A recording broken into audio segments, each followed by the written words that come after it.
a partner of values. Dr. Laxman Singh had always stood out. With a doctorate in education policy, a sharp intellect, and a strikingly handsome appearance, he was the sort of man who drew admiration wherever he went.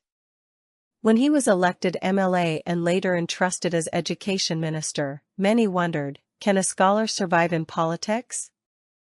But Laxman was not ordinary. He threw himself into reforms, training teachers, bringing digital tools into villages, and introducing scholarships so no child dropped out of school. His speeches carried fire and compassion. Students adored him, villagers blessed him, and newspapers praised him. Yet, amid his successes, one question followed him like a shadow: when will the bachelor minister marry? Proposals poured in.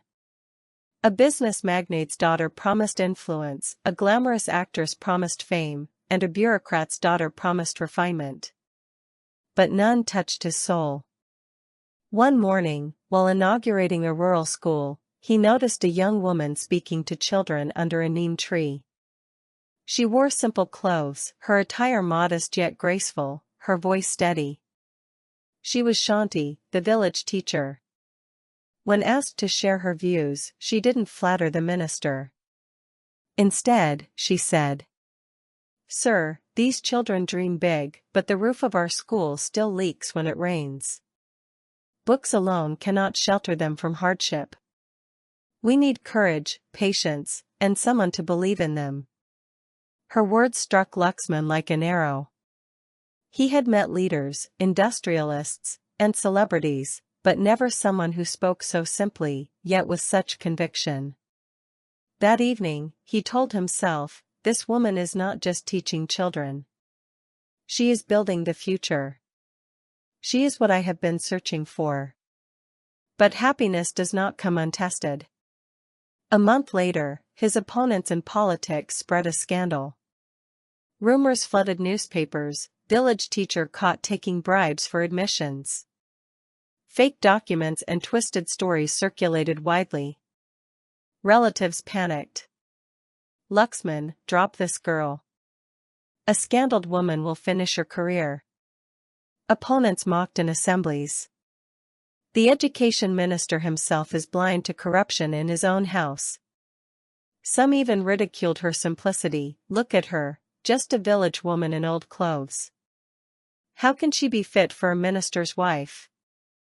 When Laxman met Shanti, he found her calm, though her eyes carried hidden pain. "Shanti," he asked gently, "do you want me to fight this?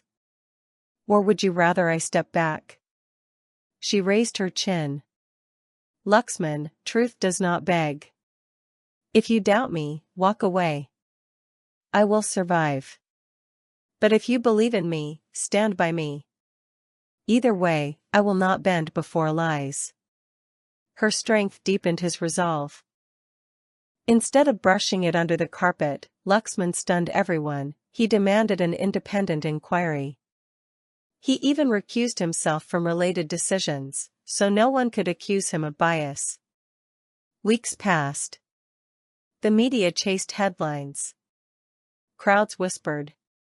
Shanti walked through it all with quiet dignity, continuing to teach children under the neem tree, still in her simple clothes, unashamed of her roots. Finally, the inquiry report came. Every accusation was false.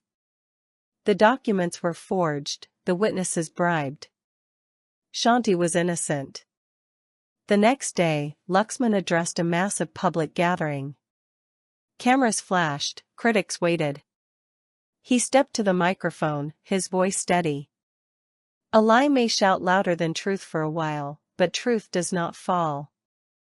This woman was accused, insulted, and humiliated. Yet she did not break.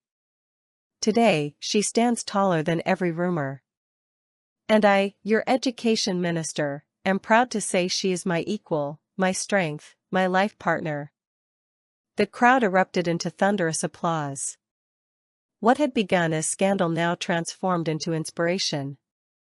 Their marriage was not held in a palace or a luxury hall.